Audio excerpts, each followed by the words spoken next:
দীর্ঘদিন print out থাকার পরে ওবায়দ হকের দুটি বই আবার চলে এসেছে নতুন করে, নেপথ্যে নিমখারাম আর একটি শাড়ি ও কামরাঙা বোমা।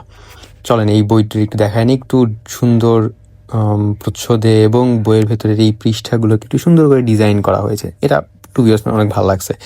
আর লেখা নিয়ে তো আলাদা করে বলার কিছু নাই, যারা ওবায়দ হকের লেখা পড়েছেন, একটা দুইটা হলেও লেখা যারা পড়েছেন তারা নিঃসন্দেহে ওবায়দ হকের লেখা অনেক পছন্দ করেছেন। মূলত এই বইতে রাজনৈতিক প্রেক্ষাপট, সমসাময়িক রাজনৈতিক ঘটনাবলীর উল্লেখ করা হয়েছে, যে সূচিপত্রটা দেখাই দিচ্ছি।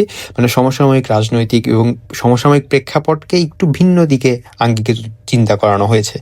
মুদ্রিত মূল্য 267 টাকা। আর হচ্ছে এই নেপথ্যে নিমখারাম, আর এইটারও ওই ভেতরের পুস্তানি বলে মনে হয়, এটার ওই রকম ডিজাইন করা হয়েছে। এমনিতে এই দুইটা বইয়ের আলাদা করে কোনো ডাস্ট কভার করা হয় নাই, জাস্ট জেল কভারটাই আছে। পৃষ্ঠা হচ্ছে 103। আর এইটারও হচ্ছে সূচিপত্রটা একটু দেখাই দিব, প্রিন্টের কোয়ালিটি ওকে লাগতেছে। এই হচ্ছে সূচি, একটু পজ করে পড়ে নেবেন। এটার মুদ্রিত মূল্য 267 টাকা। বই রিলেটেড কন্টেন্টের জন্য স্টে টিউনড।